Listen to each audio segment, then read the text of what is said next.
It is a beautiful day today. It is. The one we were waiting for yesterday showed up a day late, but it showed up just the same.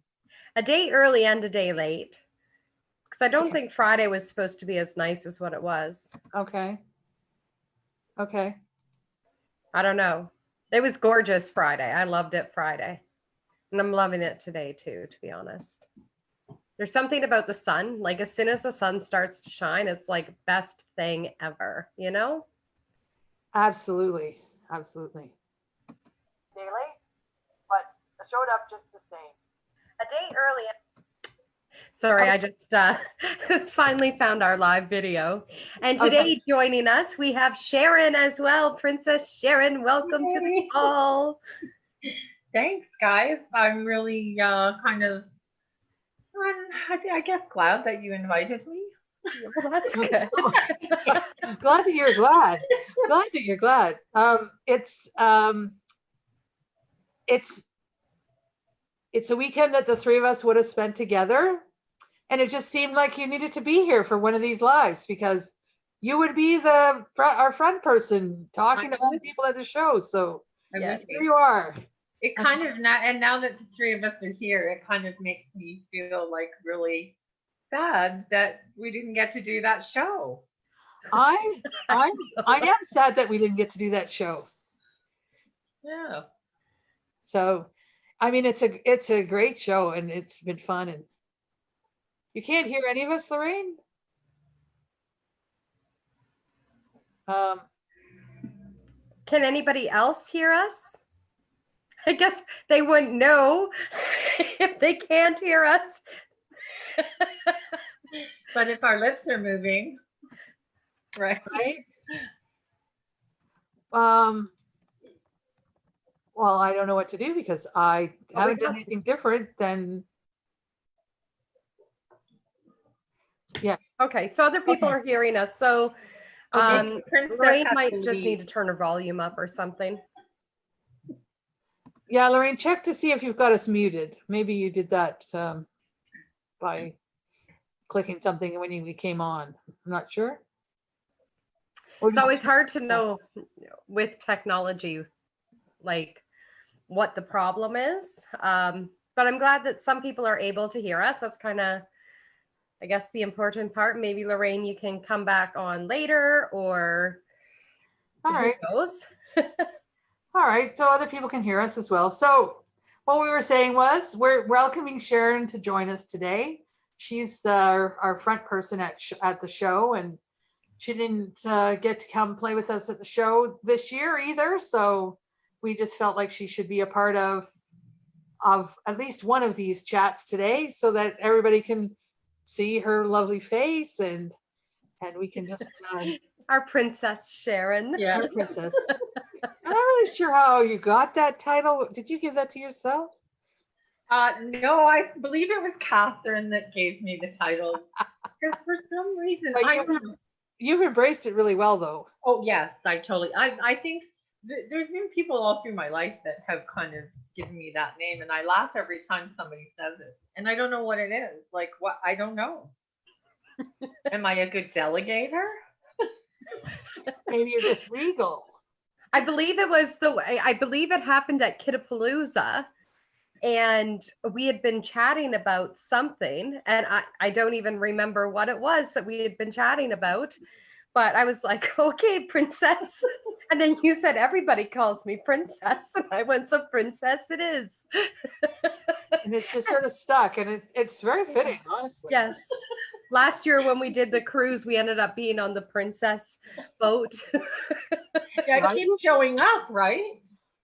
It just sort of worked. It just sort of worked. There's definitely something to it. Maybe in a past life I really was. I'm sure you were. I believe it. Yes, I think probably more than once. I believe it. I always say I used to believe that I was royalty as well, and then I had my daughter, and I was like, no, I'm pretty sure I was just her servant in the castle. So I think that was my past life in a royalty type thing, was being connected to helping them all. So That's cool. That's yeah. cool. I mean, past lives, people ask about past lives all the time. And I have no idea how many I've had, but I know that through past life regression, I've seen about a dozen different lives, and it's really quite fascinating for me, past lives. And a lot of people are curious, but not everybody is curious enough to go through the process, because you do go into a hypnotic state, right, in order to access that information. And I know that there are people who do past life readings for people, and will let them know what they're seeing for them in a past life. But I don't know that I think that I prefer to be able to see it for myself. I think that because then you're accessing a part of you that's always there, right? Does that make sense? Yeah, no, it makes sense. I do the past life regression and I do past life readings. And personally, I like taking the person through a past life regression just because they're accessing the information themselves, and the amount of emotions that a person can store in them from a lifetime, from hundreds of years ago, and the connections, and just it's so beautiful to witness. And it's not like, so I have an issue when people claim that they're Elvis Presley from a past life, or they're this great person from a past life, or this great person. And in all of the past life regressions that I've done, I've never met a famous person except for an artist who wouldn't give me his name in the past life regression. And I tried so hard because I wanted to Google it and like confirm everything. But it's really just regular people like you and I who are falling in love, who are having their hearts broken, who are abandoned by their parents, or who experience these really horrible things, and they're holding on to that, and it's just creating all of this fear and stuff inside of them in this lifetime. And it's so beautiful to just witness it. Like, we all think life needs to be this really big grand adventure, but the most beautiful parts of life happen in the most simplest of ways. Like, it doesn't need to be anything grandiose at all. That's my favorite. Right? Yeah. And I think that every life that we live is about a lesson that we learn to take us to a higher level, right? So every time you experience another life, you're just moving up the ladder, is how I see it. And what I find really fascinating is when something happens in your life that you suddenly are triggered, or you suddenly have a fear of something that you didn't have before, and you don't know where it came from. But then if you do a past life regression, all of a sudden it shows up and you're like, oh, that's what that is. Yeah. And it really helps explain some really, like I tell this story all the time. I used to take riding lessons, and at the end of the lesson, everybody would want to go on a hack.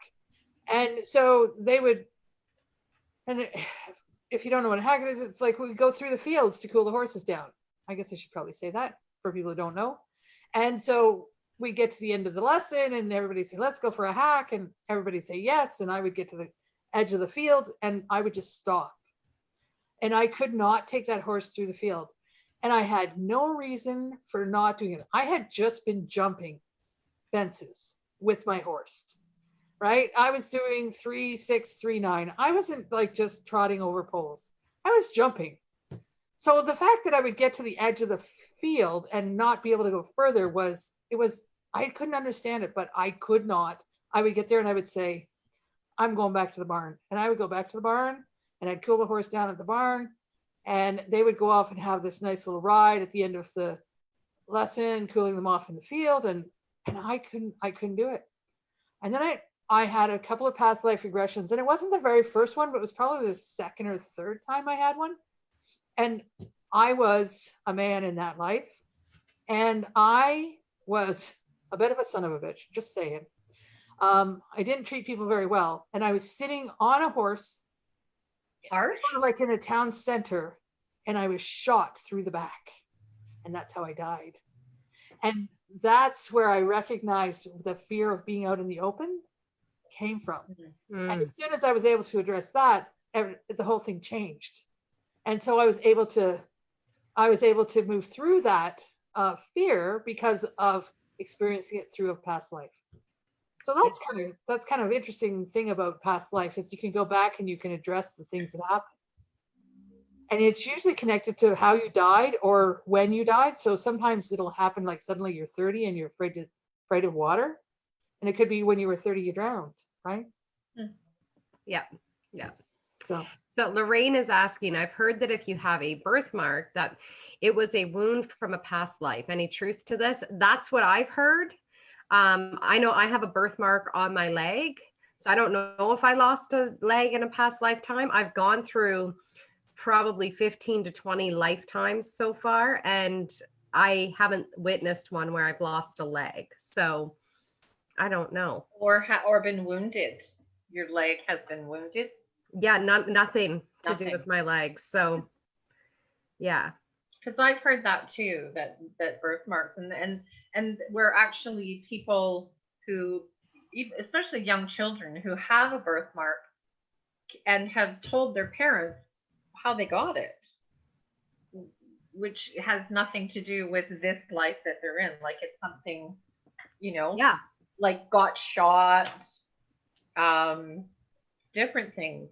Yeah. Like that. So it's kind of cool. Odin has vitiligo, which is like the Michael Jackson disease. Yeah. And his isn't connected to an autoimmune disorder. It isn't connected to diabetes or any of these other things that it's typically connected to. But so prior to me getting pregnant with Odin and me having this big desire for him, I asked my guides to show me where we were connected in a past life. And I seen us in a war airplane together, flying together, whatever. And then I seen the airplane go down.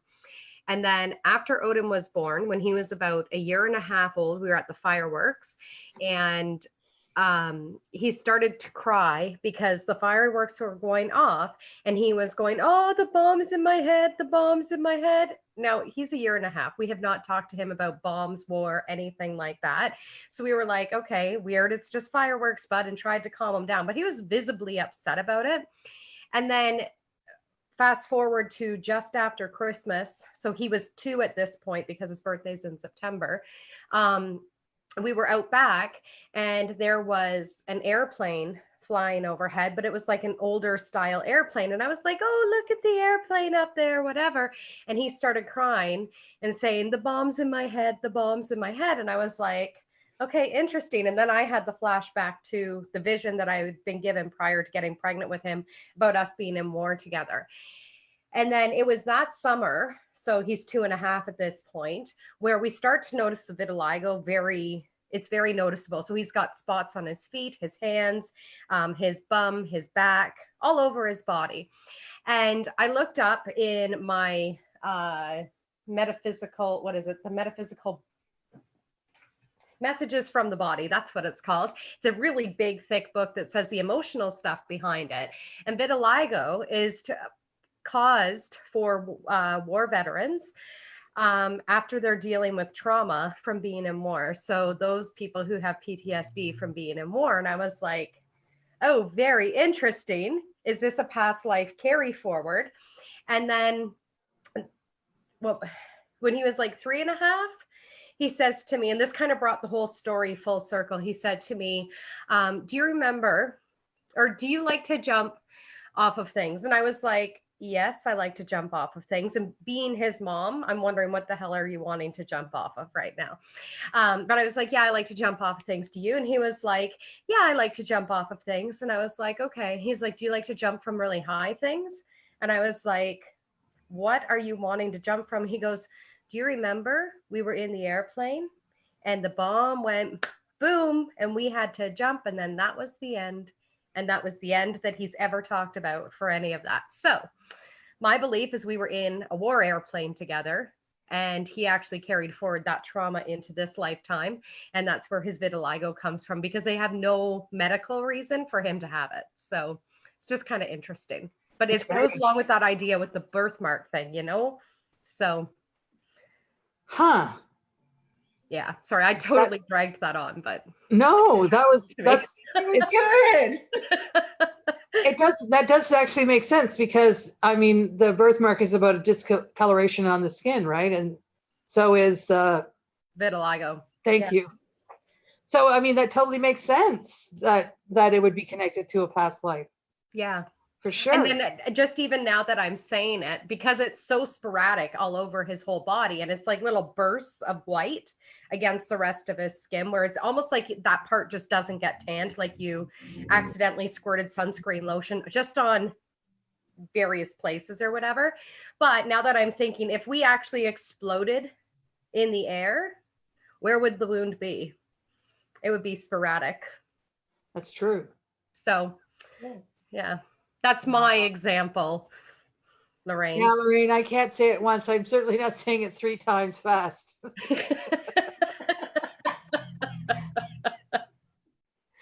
Come on, Janice, have some fun. Just call it the V disease. I usually refer to it as Michael Jackson disease. It took me a really long time. What's that, Sharon? I didn't say anything. Oh, I thought I seen your mouth moving. Oh my goodness. Oh my goodness. I think that it's just the most fascinating thing, and I had some very good experiences with past life regression, and I think as long as you're really open to it, you can have an amazing experience. Yeah. And the having somebody who can lead you through it. I've done a couple with Catherine, and I did a couple with Matt from the Olive Readers. He's fantastic, by the way. And he just took me through such vivid images. It was absolutely phenomenal. And I remember the very first one I had was, it felt like it was like 10 minutes, and it was like almost an hour and a half that I was going through this process. And it was I don't want to say it was crazy, but it was beyond words. So yeah, Lorraine, it really is important to be open for anything that you're trying that's new. I mean, and when you are open and not coming into, like, say, a reading saying, I don't think you're going to get anyone, things can happen. You don't actually have people that come into a reading, Janice, and think that you're not going to get anything? There may have been someone recently who started with that, and I said, well, that's not ever happened. And yeah, I remember that, Lorraine. I do remember that. Oh my goodness. Anyways, I love what we do. Have I ever told you that? I wasn't saying it was you, Lorraine. I'm sorry. You just totally outed yourself. It wasn't obvious at all, Janice.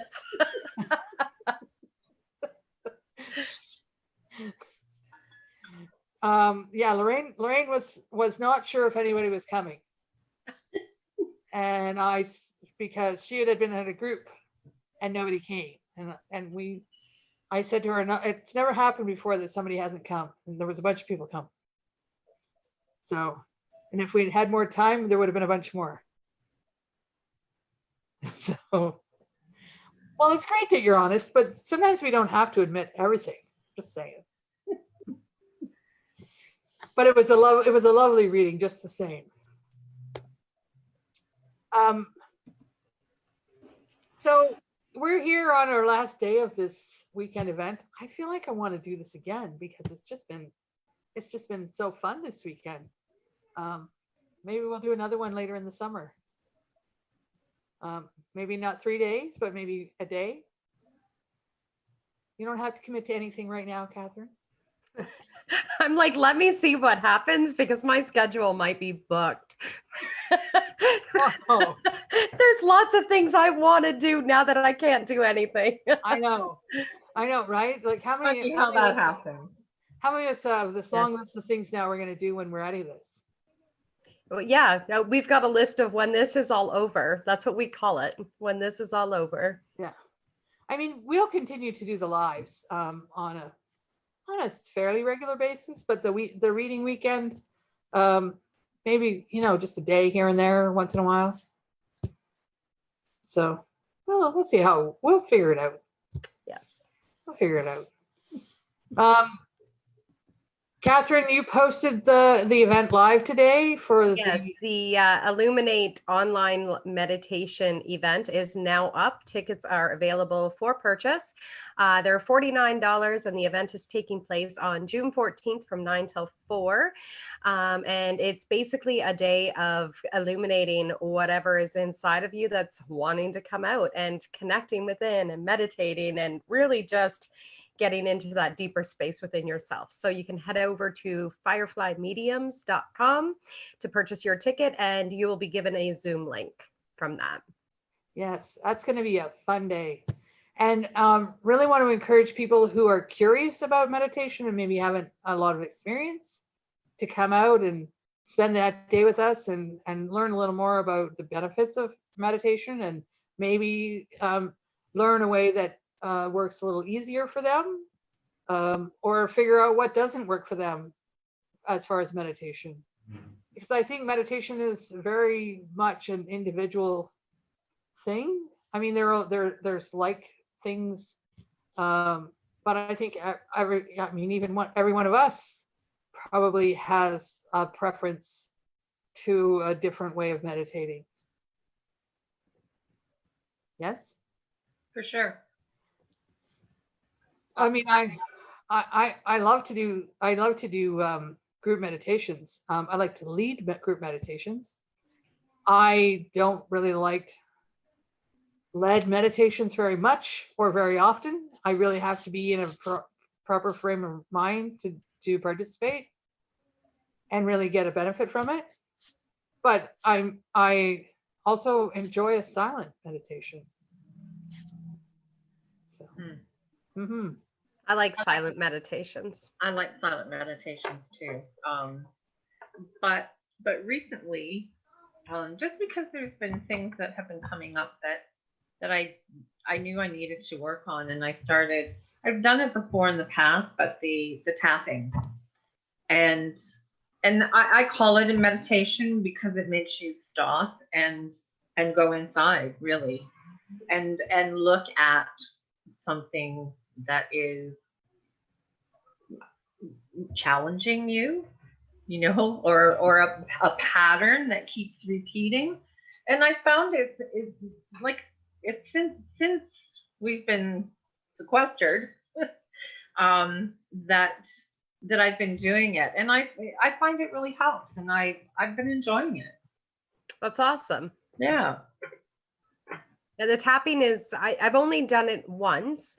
But I feel like since this whole COVID thing happened, a lot of people are talking about it. And I did it, I don't know, 4 years ago or something. And it was crazy because she had me like tapping and like repeating this same sentence over and over again.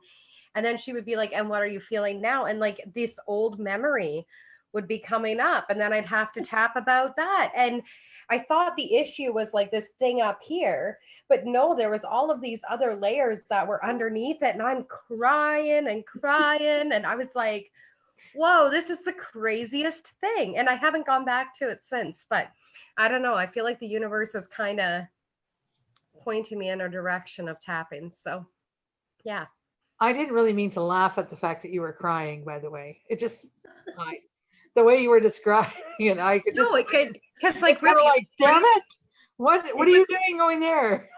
It was crazy. There was stuff that I hadn't thought of. Like I was going back to like 9 years of age and stuff that happened with school friends. Like, yeah, it was crazy. And it always amazes me how much information our bodies can hold on to. And we're so completely unaware because our conscious mind is not thinking of it, but right. Once you start releasing one thing, then it gives room for this other thing to come up to the surface, and this other thing and this other thing. And, when we feel all of these heavy energies around us or whatever, and we're like, oh, this makes me feel heavy, blah, blah, blah. Half the time it's our own shit that we're holding on to that we don't even realize we're holding on to. And it's things like the tapping that help us to actually get it out of our bodies, because we don't need to hold on to it. Exactly. Right. And because somebody said to me one time that they didn't really care for the tapping because you start out with the negative emotion. So and I get that, but I also believe that you can't, how can you release something that if you don't even acknowledge that it's there, or if it's buried so deep that you can't acknowledge it's there? So to me, it's like the tapping has really, and then like, I mean, the first time I ever did it, I bawled. But this time around, it was like, I thought, oh, like, I'm pretty good at this. And I started, and it was like, whoa. It's crazy how just tapping on different points in your body and the memories and the energy that it brings up, it's like, and after you're finished, it's like, where did that come from? Right? Yeah. So it's been good. Yeah, it's awesome. And yeah, just as you're saying about, because you're starting with like a negative emotion or whatever, negative emotions are okay as well. And I just want to put that out there, that having negative emotions, totally human, totally okay, totally natural. Yeah. We are not meant to be positive all of the time. No. You know, they say in order to see the stars, it has to get dark. In order to have rainbows, it has to rain. So we need the opposite in order to see what else is there. And I think, like, I don't know, we call it a negative emotion because, like, sadness is a negative emotion. But it's just an emotion. It's just an emotion. And you can be sad about something, and it does make you feel uncomfortable. When there's sadness in the body, it does make you feel uncomfortable. But to me, it doesn't necessarily mean that it's not negative. It's not a bad thing. It's not like if I don't know. Yeah. I think it's the labels, right? Exactly. We're so conditioned to put the label on. Oh, this is good. Oh no, this one's not good. And this is comfortable. It is comfortable for me to be happy. It is comfortable for me to be joyful. It is uncomfortable for me to feel angry. It is uncomfortable for me to have broken expectations. It's uncomfortable to experience sadness, but it's just uncomfortability. It's because it feels good. And of course it feels good to be happy. Of course it's going to feel good to feel happy. Well, there's some people who, for feeling happy, is not comfortable. Touche. Right? Yeah. So, I mean, it really goes back to like emotions are just emotions, and we need to be open to experiencing them all. Right? And I think that part of what we've been taught is this is good and this is bad. And if you can't push back the bad, then you're not doing what is expected of you. Like, I'll give you something to cry about. I can still remember those words, and I'm like, but I already have something to cry about, and why do you want to make me cry more? And it really is about what we experienced as we grew through our lives, and not just as children, but even as adults, we are fed a belief about how we should respond, right? And that's not all. Sometimes we just need to be in the emotion that's there. Yes. Sometimes things end and people think we should be sad about them, but maybe you're just really happy that it's over. And then you feel bad that you feel happy. Maybe not happy, but maybe you feel relief that something ended. And other people might feel sadness that something ended because they have a different perspective of it. But it doesn't mean that you shouldn't feel exactly what you're feeling. Well, and that's just it. Just feel what you're feeling. And be okay with it. Yeah. It's okay to feel what you feel. Exactly. You know,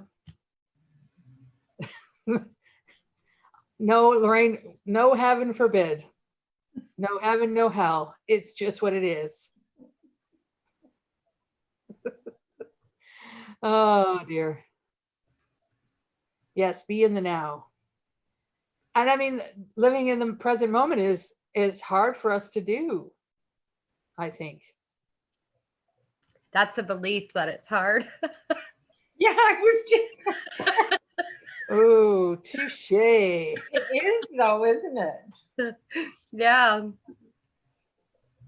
Interesting that the conversation has sort of gone this way, because just before we came on, I was listening to, because this is the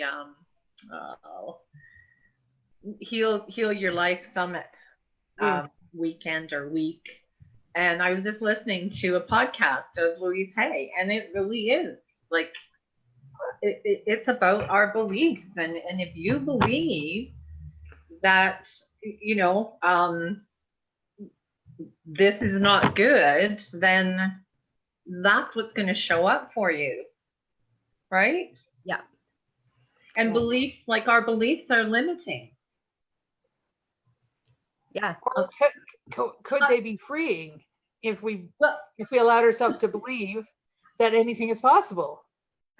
There you go. Right? Yes, but most of us have limiting beliefs, right? Which I would agree with that. And they say that by the age of 5, you have developed almost all of your limiting beliefs by the age of 5, which is like, that's crazy when you think about it. Oh yeah, absolutely. Absolutely. Huh. But what if, I mean, that's when the up until the age of 5, you're a little sponge. So whatever you're hearing, and usually, what do we keep hearing? And it's not our parents. Like, nobody wakes up and says, geez, I think I'm going to mess this kid up. But because our parents have limiting beliefs. And so what do we hear as kids? No, you can't do that. No, don't touch that. No, or money doesn't grow on trees, or right? So yeah, and with my daughter, so she's always been an extremely smart child, and she's 19 now, but when she was younger, and I remember the day that I said this to her, I had said to her, one day you're going to be my retirement plan. Look at how smart you are. Okay? Nice compliment from mom. Until mom goes on a meditation retreat last year and breaks free of all of her limiting beliefs and everything by meditating for like 8 hours a day for 7 days in a row, whatever. I come home and the speaker at the event said, you're going to see shifts in your family when you go home, and you will actually see that they've broken through these patterns as well when you go home. So don't be surprised. Whatever.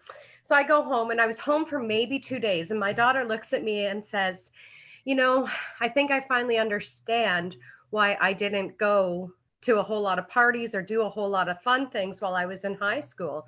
And I was like, why? Because like, this is like the end of her high school career. And she's always been very school focused and very like, this is the plan and this is what I have to do. And I was like, why? And she's like, because I'm still trying to be your retirement plan. And I was like, damn, I am so sorry. That is not what my intention was. But this is how easy it is to plant these seeds that you don't always know what seeds you're planting or what beliefs you're planting, just based. And to me, it was a loving comment to say to her. I obviously am my own retirement plan, but it was something that I was like, you're such a great kid. Look at how smart, blah, blah, blah. But no, I basically just sucked all of the fun out of your life. Saying you're my retirement plan. So it is interesting. And I've had a lot of talks with the older kids, more so, not really with Odin, but a lot of talks with the kids that are in their teenage years and beyond about where my own limiting beliefs came from and how that might have impacted where their limiting beliefs might be coming from now. And so I'm noticing a lot more awareness happening for them, which is awesome. That's really all I think all of us can do, is to just hope for more awareness. Exactly. Justina asked a question. She says, does judgment also play a role in conditioning us? And the first thought that came to my mind was, Justina, are you judging, or are you feeling that you're being judged? Or does it really matter? Is it judgment just the same? But I think it's more about expectation. It's what I feel like I want to say. We have expectations, and because of the expectations that have been created within us, we sometimes judge the way other people are behaving or responding, or what they're doing with their energy. Does that make sense? She's saying maybe both. Okay. So does that make sense, that it's maybe expectations that lead to the judgments that we may or may not feel? So Amanda's saying, I'm in the boat as her. I assume she means I'm in the same boat as her. I feel like I'm being judged.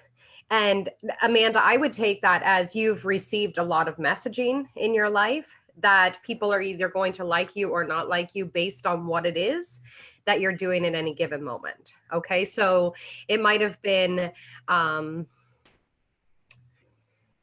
if say you get really good on a test and your parents are all over you, like, oh, look at how great you are, la, la, la, la, la.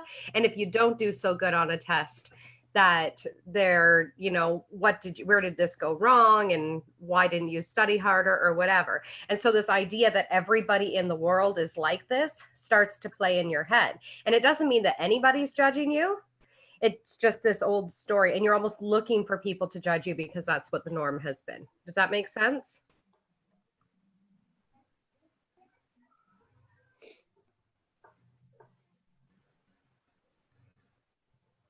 Okay. I always hate the lag of comments. I know. It does. Sometimes it slows down, and then we have to sort of wait, because we don't want to go past the subject until we address it. But okay, so it makes sense for Amanda. So okay. So Justina, like when you say both ways, I mean, I think one of the things that for myself is I've noticed that I am more aware of when I'm sitting in judgment of others, and I try to step back from that and ask myself, really, does it affect me? Because what somebody else is doing, unless it's affecting me directly, what does it matter to me? I don't, it doesn't matter to me what you're spending your time at, as long as it's not going to have an effect on what I'm choosing to do. And I mean, that goes right into the subject of shadow work. Yeah. And how sometimes the things that we're ashamed of, or the things that we feel guilty about, or the things we don't like about ourselves, those are the first things we judge in other people. And it's almost like we point the finger at them for having this horrible trait. And it's really something within ourselves that we're needing to look at. And yeah, we can go down a whole rabbit hole here. Oh, Lorraine, I wouldn't be in a hurry to be like me, because I've got all of the crap too. Well, and that's just it, right? Like we all have all of the crap. It's being aware of when we have crap. And I know Janice and I will often message each other, and I call myself Kevin, she calls herself Stella, and we give each other the spotlight whenever we need to be in the spotlight for just a moment of just having the judgments come up, or having those ego stories come up. And it can be difficult sometimes, and especially when you're in like a spiritual role. I think sometimes we tend to have higher expectations on the humanness of people when they are spiritual, or maybe that's just something I've put on myself. But we're human. At the end of the day, we're all human, and I can go a year without judging anybody or thinking I'm not judging anybody, and then find myself judging people hard, and it's like, okay, I need to go back in and I need to do some more self-work and some more self-love work and shadow work and all of that sort of thing. But see, then you fall into the trap of judging yourself based on what you perceive somebody's expectation of you might be, and it becomes a vicious circle. Absolutely. And it can be tricky, and you're absolutely right, because the whole you're a light worker. That's us. We're light workers. We work in the spiritual world, and we do a lot of very positive things, and we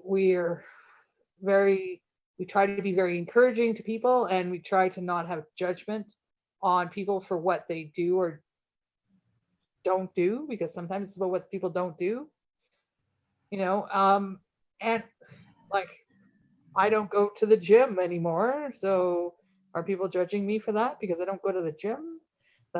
I'm not doing that. But for myself, what I try to do, because I still have this idea that people have expectations of me, I try to remind myself that what other people think of me is none of my business, which is a good one. But sometimes I actually have to say it to myself in order to remember it. And the other thing is to step out of the expectations of other people, and remember that we don't know what somebody else is going through, right? Because sometimes we look at what somebody's doing in the context of what's going on for us versus what's going on for them. Did I just totally talk in a circle there? No, not really. So I just, here for me, it all comes back to self-love, because for me, when I feel like I'm being judgmental, or I feel like I'm being judged, it has to do with me needing approval of someone else. And if I am judging somebody else, then it is usually something that I judge myself for, because if I see it in somebody else, then it has to exist in me. Yes. Or I'm afraid that it exists in me. Right? Yeah. Or it did exist in me, and did I get rid of it, or is it still there? Right. Because maybe you thought you got rid of it, but then all of a sudden it's back again. And so for me, it's about loving yourself, because then I think that that's something that obviously all of us need to do work around. But I just feel like if you have self-love, if you completely love yourself, then what you're seeing, because you're seeing it through the eyes of love, so what you're seeing is I see again labels, but the brighter side of the world, the light of the world. Does that make sense? Mm-hmm. I don't always love myself, though. I have moments where I don't love myself, for sure. Absolutely. But that's what I'm saying, is that it comes back to self-love. Yeah. Yeah. Okay, this got into a very heavy subject. Yes, approval is a biggie. You're absolutely right, Justina. And I mean, approval of others, we feel like we need to have the approval of others when in fact we don't. But it's all part of what. And that goes back to the whole childhood stuff, right? Yeah, right? Because when you're 3 years old and you're getting approval from mom and dad, it's the greatest feeling in the world. Yes. And if you don't get that approval, then you start to believe there's something wrong with you. Yep. And then you go off to school and you might not get approval from the school kids or the teachers or whatever. And again, it starts to tell you that all of these things are wrong with you. But like when you're like 1, you don't give a shit what anybody thinks. Like right. You will stand in front of a group of people and literally take a shit. That's how much you don't give a shit. Like You just don't care, you know? And that is the kind of like confidence we all need to have, and the Right? self-approval and the self-acceptance. Like little ones are, I apparently am very passionate about this. I can feel it like coming up and coming out. But it's so amazing to watch little ones who aren't worried about other people's approval. They're just totally in their bodies. They're just totally doing whatever feels so good. Dancing or singing or whatever it is they're making, creating, and they're not fearful. And they have. You're right. They just want to try things. And we develop these fears. You said it before. Don't do that. Don't touch that. Stay off of that. You can't, because the fears of the adult become the fears of the child. Yeah. Yeah. Yeah. Oh yeah. We're not pooping in the living room. I hadn't planned on that today. No, That's great. It was just a metaphorical example. Oh man. Listen, I'm gonna tell something that I think I hope will make people laugh. This is how human I am. I went this morning to go and do a deck visit with my mother. And when I get there, she's still in her room, but I called her on the phone and she was coming. And there was this bench on the deck, and it's made of hard plastic, and it's got a lift up seat, and it's just there. So I'm going to sit on the bench because it's right in front of the door. So I set my purse down. I park my ass on the bench. Yeah, it rained last night. And there's a puddle of water on the bench. Now the whole back of my pants, and I can feel the water go up my back because it just traveled. So now I'm sitting on the bench having a conversation with my mother in wet pants. I'm like, this was really good, Janice. Like, why didn't you look before you sat down? Way to pee yourself in front of a crowd of people. That's the kind of confidence you need to embrace. Right. And then at the end, I had to get up, and she's like watching me walk away, and I'm like backing away, because my mother, even though she's 80 something, she can see the smallest thing. I'm like, yeah. And did Stella show up at all through that? No. It's not like we morph. It was just Janice going, okay, don't react. Just pretend like everything's normal. But it was a fun visit anyways. Good. But then I had to get in my car with wet pants. Oh dear. Well, ladies, we're 50 minutes in. I never know how this time goes so quickly, but it does. I've had a great weekend. I've got a couple of readings this afternoon, and then we're wrapping it up. And Yes. I think it's just been a great alternative to not being at the show. Yes, absolutely. And Absolutely. I'm really glad that Sharon agreed to come on and share this hour with us. I'm glad I came on too. And Yeah. it's right. It does. I can't believe how quickly the time has gone by. Yeah. So thanks for inviting me, guys. We're happy that you came. So everybody who's been on with us this afternoon, thank you for coming by. Thanks to everybody who's been supporting us. The event is now up for the Illuminate Meditation Day, and you can purchase it on the website or by e-transfer. $49 for the day, and you get to hang out with us. Any final thoughts, ladies? And the room goes silent. Well, I just thought you were actually talking to the people. I was waiting for people to comment. I was talking to Yep. you and Sharon. Yep, gotcha. Well, I'd like to say, for everybody, just enjoy this time of of being separated from the crazy world that we tend to get so wound up in. Enjoy this time. And now that we're coming into nicer weather, it's much easier to get out and go for a walk. So It's true. Catherine? Just enjoy your day. That's it. That's all. All right. Enjoy your day.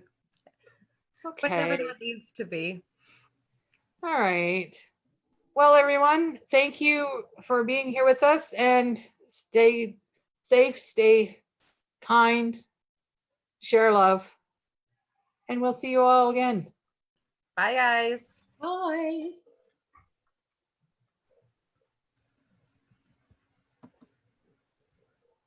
Okay. We're still live. We are still live. Not sure why it's not letting me in. Why? I'll just keep smiling. Could you just keep smiling and waving, because it's not letting me end the live? Why is that? Me and Sharon will be the I'll princess. do my princess Way. way. Oh. Come on, Janice, get it together. I don't know what to tell you. I'm just going to leave the meeting. I think that might be the best way. All right. I'll Me just end the too. Zoom. I'll just end the Zoom Bye. meeting. Bye. Bye. Oh, there it is.